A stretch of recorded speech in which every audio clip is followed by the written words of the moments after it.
bonjour. Bienvenue aux journalistes et à toute l'équipe de droit devant érable pour cette conférence de presse pour présenter le conseil d'administration. Et je vais vous passer à la directrice Marie-Josée Lapointe. Alors bonjour et merci d'être encore là avec nous. Vous nous supportez bien dans notre travail et ça nous fait bien plaisir. Donc, je vais commencer par vous présenter notre équipe parce que pour mener à bien la mission d'un organisme comme Droit devant érable, il faut des gens qui s'impliquent et qui croient à la mission. Dans les 2 dernières années, on a travaillé très très fort à faire en sorte de recruter des membres actifs, capables d'engagement et fermement convaincus de la mission de notre organisme. Alors, on est très fiers de vous présenter aujourd'hui notre équipe du conseil d'administration. Alors, M. Marcel Turgeon, qui est membre associé, un retraité dynamique, toujours disponible et fier défenseur de la mission de droit devant érable. Il est le gardien passionné des droits humains, sociaux et du travail. Très impliqué au sein de l'organisme, il ne calcule pas son temps et il est toujours en tête de ligne quand vient le temps de se mobiliser et de travailler à la défense des plus démunis. Il participe d'ailleurs à plusieurs comités et tables de concertation avec moi pour notre organisme. Notre vice-présidente et trésorière, Mme Patricia Dumont, elle est membre active depuis 2010.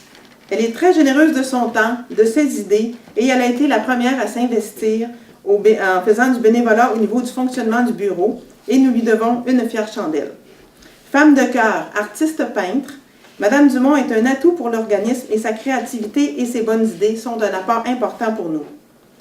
M. Éric Bellavance, qui est malheureusement absent aujourd'hui, est membre aussi actif depuis 2010.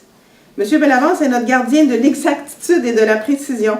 Grâce à son sens du détail, les documents écrits et comptables sont passés au peigne fin. Il n'y a pas une petite faute de français qui échappe à l'œil vigilant de notre secrétaire. Donc, il donne aussi beaucoup de temps à l'organisme et il est notre meilleur quand il s'agit d'aller chercher des dons quand on fait des activités comme notre bingo de Noël de l'année passée. Madame Sonia Poirier, à notre beau ici, est membre active depuis peu, mais quand même.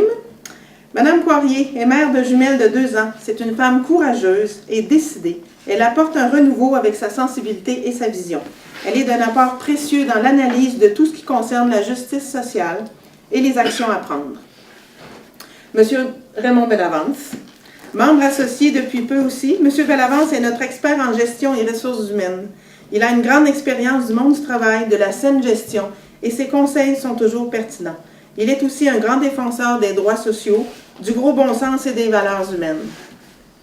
Madame Valérie Lehoux, notre dernière recrue, est membre associée, toute nouvelle au sein de l'équipe. Madame Lehoux est la coordonnatrice de l'Association des personnes handicapées de l'érable et elle est très au fait de tout ce qui concerne la défense des droits sociaux. Nous sommes persuadés que ses qualités, sa sensibilité et son sens des responsabilités seront bien utilisés et placés au service de la mission de notre organisme et de nos membres. C'est avec grand plaisir que nous l'accueillons dans notre équipe. Bienvenue Valérie. Merci. Alors, on serait rendu à notre logo. Je sais que vous l'avez déjà photographié parce qu'on l'utilise chaque fois depuis quelque temps lorsque vous venez à nos conférences de presse. Sauf qu'aujourd'hui, on voudrait vous le présenter et vous dire pourquoi on a choisi ce logo. Alors, premièrement, je voudrais vous dire qu'on est parti de l'image proposée par un de nos membres, M. Daniel Grenier, pour arriver ensuite à ce logo-là. La signification, en fait, le symbole, la flèche qui est en mouvement, exprime en fait les interventions diligentes, positives et dynamiques. De même que la force d'action et l'impact qu'on vise quand on fait des actions en défense des droits sociaux. Le nom de l'organisme aussi qui a été choisi en 2011, Droit devant érable, c'est notre manière de dire « Nous allons droit devant pour défendre vos droits ». Alors, en mettant ça dans une image unique, ça a donné ça ici. On est très fiers de nos couleurs aussi, qui ont été choisies par les membres. Donc, on continue notre mission avec notre nouvelle image. Maintenant, on voudrait vous présenter les dossiers chauds pour 2013. Vous avez vu, évidemment, passer, vous êtes dans les médias, donc vous avez vu passer la fameuse réforme de l'assurance chômage et certainement les coupures à l'aide sociale par Mme Maltais qui vient là, de nous annoncer ça, pas très fort d'ailleurs. Alors, ça va être comme les 2 gros dossiers de l'année. C'est sûr que ça demande énormément de travail. c'est sûr que ça demande du monde dynamique, beaucoup de mobilisation. Alors, notre organisme va travailler très fort, comme par les années passées, à faire en sorte de se mobiliser avec tous les autres groupes membres du territoire de la province de Québec, en fait, pour travailler à faire reculer les deux gouvernements. Les gouvernements utilisent de manière directe ou indirecte la peur et les préjugés pour convaincre la population des bienfaits de leur réforme ou de leur coupure. Mais il n'y a pas un seul groupe de droit qui croit à ces réformes-là. Ils disent aussi que pour plusieurs prestataires, qu'ils soient du chômage ou de l'aide sociale, que c'est un mode de vie. Nous savons, parce que nous sommes en contact quotidien et direct avec ces gens-là, que c'est faux et que c'est vraiment une infime minorité de gens qu'on pourrait qualifier de profiteurs et qui utilisent le système comme mode de vie. Les préjugés sont très, très tenaces.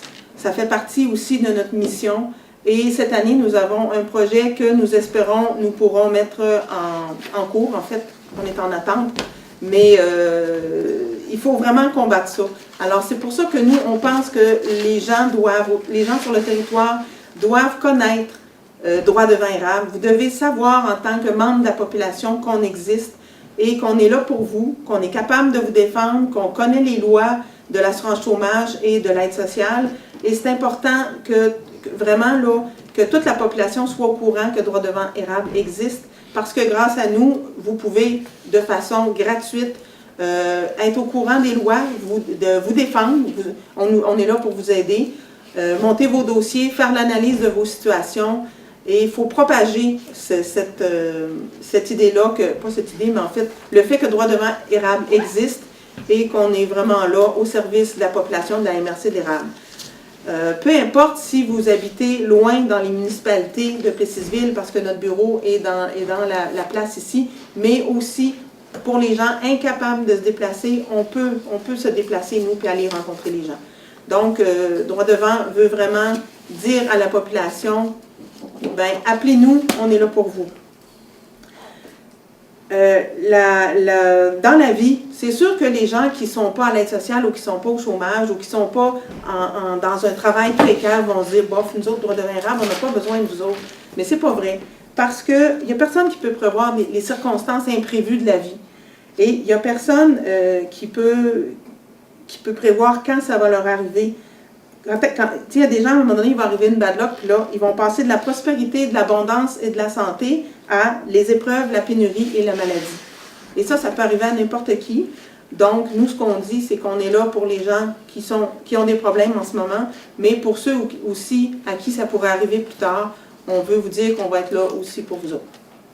Alors, voilà. Je tiendrais à vous féliciter pour les informations que vous avez données au public. Et franchement, c'était bien composé. Merci beaucoup, M. Bellamance. On sait que l'organisme droit devant érable, c'est un organisme qui est subventionné par le gouvernement. Et par le SAQEC, entre autres. Et c'est sûr que pour défendre les gens, ça nous prend des sous.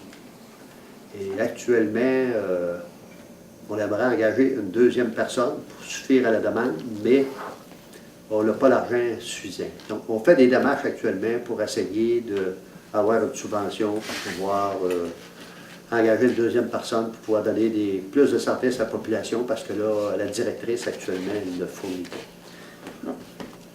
Fait que c'est un peu ça, la situation actuellement. Pourquoi on n'est pas capable d'en donner plus? Parce qu'on manque d'argent. Ça ne touche pas, tant qu'on parle, ça ne touche pas les travailleurs, tout ça, ça touche même les employeurs. Oui, et les employeurs, actuellement, ils devraient participer aux manifestations qu'on fait. C'est un message qu'on lance. Ils peuvent embarquer avec nous autres, puis, parce qu'on sait que les employeurs sont inquiets actuellement. Il y a des employeurs qui ont commencé à nous en parler. Ils parlent de main-d'œuvre qualifiée. Fait que je lance un message aux employeurs, ceux qui sont intéressés pour la manifestation du 4 mai et l'autre. Du 4 mai, puis même celle du 16 mars qui s'en vient. Si on est intéressé, ça ferait plaisir de les recevoir. Bientôt, là, il va y avoir le 16 mars et 23 mars, 2 manifestations. Une à Drummondville, en face des bureaux de Service Canada, et le 23 mars à Trois-Rivières. On se mobilise en concertation avec les 4 grandes centrales syndicales, dont CSN, FTQ, CSQ et CSD, oui, c'est ça. Et concernant l'aide sociale, et là, on a une campagne de fax qui va s'en aller bientôt à la ministre Maltais. Et bien sûr qu'on se mobilise. Il y a eu déjà des mobilisations à Montréal par certains groupes en place là-bas, mais il va y avoir possiblement, à moins que Mme Maltais recule, là, ce qu'on espère, ce qu'on souhaite fortement, parce que ça n'a vraiment pas de bon sens ce qui se passe, là. Mais sinon, on va monter à Montréal ou à Québec. On va se rassembler les groupes en défense des droits sociaux, puis on va aller manifester, c'est sûr. On va mobiliser notre monde aussi. C'est le 4 de mai à Montréal. 4 de mai, la grande manifestation nationale à Montréal contre la réforme de l'assurance chômage aussi. Et concernant la réforme du chômage, nous, on va mobiliser des autobus avec l'aide de la CSN et des centrales syndicales, là. Mais il va y avoir des autobus qui vont partir d'ici, de Plessisville. Donc, pour tous ceux qui auraient envie de participer aux manifestations, vous êtes les bienvenus. C'est gratuit. Tout est payé d'avance, là. On vous embarquez dans nos autobus et on vous offre même le lunch. Mais c'est important que la population se mobilise en ce moment, surtout contre la réforme, contre tout, là. Mais au niveau de la réforme de l'assurance chômage, là, c'est pas juste les groupes en défense des droits puis les syndicats qui doivent participer. C'est pas juste les chômeurs, mais aussi tous les travailleurs, si vous avez... Parce qu'en plus, on fait ça le samedi, de façon à avoir un maximum de personnes disponibles. Il faut vraiment, vraiment se mobiliser. C'est inacceptable ce qui se passe parce qu'il ne faut pas oublier que les coupures qui sont faites, la réforme au chômage, c'est notre argent qu'on prend, là. C'est les cotisations des travailleurs et des employeurs qui sont coupées, en fait, avec les quotas que la réforme impose aux agents d'aller chercher. C'est aussi l'impossibilité de recevoir ce qui est dû, en fait, parce que quand on cotise pour avoir de l'assurance chômage, c'est justement pour, quand il arrive une période de chômage que personne ne veut, mais qu'on soit capable de survivre jusqu'à ce qu'on se trouve un autre emploi. Donc, c'est nos argents qu'on utilise et qu'on a déjà volés d'ailleurs dans la caisse avec les 57 milliards qui ont été volés dans les années 90. Et là, ils vont continuer avec les coupures chaque année, puis ils tentent, en tout cas, ils espèrent avoir 33 millions par année de retrait dans les caisses et qui vont retourner dans le gouvernement. Ça ne marche pas, là. Ça, c'est l'argent des travailleurs puis des employeurs. Le gouvernement ne cotise plus depuis les années 90. Je ne vois pas en quoi il y aurait le droit d'aller gérer l'argent des gens et de continuer à faire des coupures puis d'empêcher les gens d'avoir du chômage. Donc, on trouve que c'est inacceptable. Plusieurs personnes trouvent que c'est inacceptable. Puis ceux qui ne sont pas encore touchés, attendez pas de l'être pour vous mobiliser puis venir dire au gouvernement qu'il faut qu'il change les lois et qu'on refasse un système et des lois qui sont propices à soutenir les chômeurs et les chômeuses quand ça leur arrive. Ce n'est pas un mode de vie, le chômage. C'est quelque chose de plate qui arrive dans la vie, puis on n'est pas toujours capable de le prévoir. Quant à l'aide sociale, on va continuer nos démarches par rapport aux coupures. C'est sûr que les nouvelles coupures que Mme Maltais fait, mais c'est sûr aussi qu'on va continuer nos démarches par rapport aux pensions alimentaires, au détournement des pensions alimentaires pour enfants, qui fait que quand une maman reçoit, mettons, 200 $ par mois pour ses enfants, elle va être coupée d'autant sur son chèque d'aide sociale. La pension alimentaire pour enfants, ça va aux enfants et ça devrait être intouchable. Donc, on fait partie du Front commun des personnes assistées sociales du Québec, c'est notre regroupement national, et avec eux, on s'implique justement pour empêcher que ça arrive. En fait, ce qu'on demande au gouvernement, c'est de considérer que les pensions alimentaires pour enfants ne soient pas un revenu. Il y a aussi 2 autres journées, j'ai malheureusement pas les dates par cœur, mais les gens vont pouvoir appeler à droit devant érable, là. Mais il va y avoir des journées aussi d'occupation dans les bureaux de Service Canada. Environ à partir de 10-11 heures le matin jusqu'à 1 heure de l'après-midi, là, on va occuper les bureaux de Service Canada. Ça va être évidemment de façon pacifique, mais ça va être pour informer les gens et la population, puis on va aussi leur remettre là, nos fameuses cartes postales à envoyer à notre premier ministre, M. Harper. Comme de quoi on n'est pas content de sa réforme et qu'on veut des changements. Oui, c'est qu'on a fait une demande de subvention pour un projet de lutte aux préjugés parce que lorsqu'il y a eu la concertation au niveau de l'Alliance centrissoise, on s'est rendu compte sur notre territoire ici que une des choses qui fait beaucoup de mal aux prestataires du chômage et de l'aide sociale, ce sont les préjugés. Il y a beaucoup de préjugés véhiculés par rapport à ces gens-là. Et il ne faut pas oublier que les gens qu'on stigmatise comme ça, c'est sûr que pour eux c'est très difficile et c'est très dérangeant, mais pour les gens qui utilisent les préjugés et qui les propagent, ben, ils se coupent eux-mêmes de personnes qui sont la plupart du temps très créatifs, qui ont une grande force intérieure, malgré ce que les préjugés veulent bien en dire, et on se coupe j'avais écrit ça dans mon... je vais aller chercher ça. Ici. Oh, c'est des gens très débrouillards. Pour vivre avec 604 $ par mois, là, il faut être très débrouillard. Il ne faut pas être fraudeur, il faut être débrouillard. Parce que de la fraude à l'aide sociale et même au chômage, avec la façon dont les gouvernements vérifient les documents, vérifient tout ce qui se passe, c'est plus vrai qu'on peut avoir 2-3 chèques, puis frauder, puis faire n'importe quoi. C'est plus comme ça que ça se passe. Donc, ces gens-là sont créatifs, débrouillards, sont très forts, et ils ont aussi une grande capacité d'adaptation.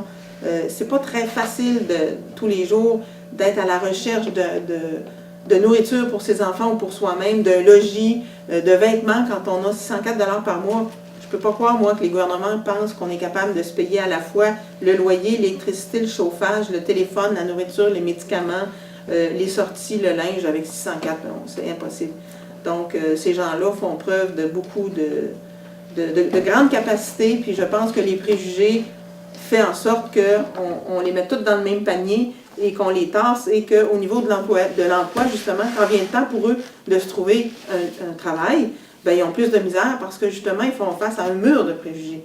Et ce mur de préjugés-là, nous, on veut faire en sorte de l'amoindrir beaucoup. On veut faire en sorte justement de promouvoir les forces, les qualités et les capacités de ces gens-là qui, même éloignés du marché du travail, sont d'un apport essentiel à la communauté, parce que c'est pour arriver à survivre dans des conditions comme ça, dans un pays où 6 mois par année on gèle, c'est parce qu'ils ont des ressources. Ce pas des gens qui n'ont pas de ressources, au contraire.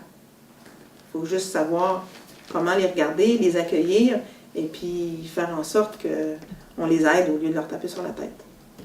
D'ailleurs, toute personne, et on est toujours prête à accueillir des nouveaux membres, toute personne qui aurait le goût de devenir membre, puis pas besoin d'être à l'aide sociale pour être membre ou au chômage.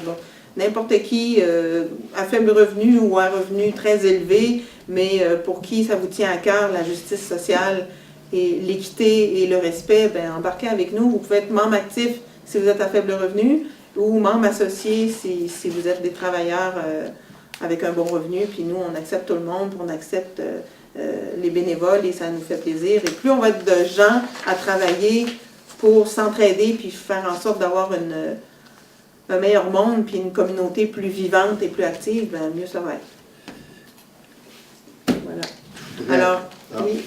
Je voudrais remercier les membres, pas des membres, mais le conseil d'administration qui va être présent à cette conférence. Merci. Alors, merci à tous.